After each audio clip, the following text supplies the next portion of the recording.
41 NBC's Edna Ruiz spoke to a man today who is protected by DACA about why the program is so important to him.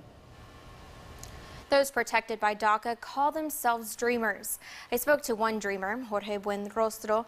He says they call themselves that because they want to live the dream their parents had for them by coming to the United States, the land of opportunity. Thanks to DACA, Jorge has been able to live that dream, but fears it could all end.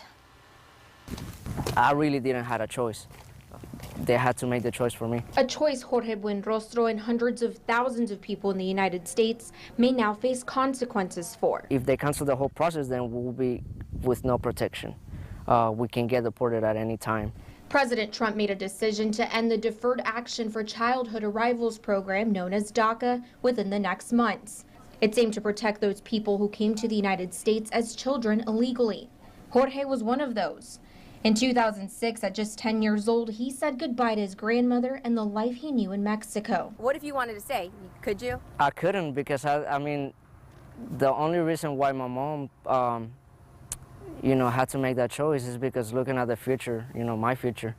Not wanting her son to grow up where gangs and violence ran the city, Jorge's mother had to make a decision that would change their lives forever. They crossed the U.S. border, a memory that still haunts them. I felt traumatized, and after all of that happened, I had depression for about more than 2 years because of that, having flashbacks, having nightmares of everything that went on the border.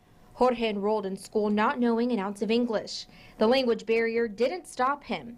He graduated from Bibb County's West Side High School with a dream to go to college. It was just a dream, basically, and it kept being a dream until Obama, decided to sign the executive action. In September of 2012, Jorge applied for DACA. I had fear that what if I don't get approved and I get deported? But at the same time, I was like, what if I don't apply? And it was that fear, but that want. $465, a pile of applications, and 5 months later, Jorge was approved. 4 years later, he's working full-time to pay for college and volunteering, all thanks to DACA. While talking with Jorge, we found out President Trump's decision. Oh, okay. I should be fine. When does yours expire? Mine will expire probably until 19.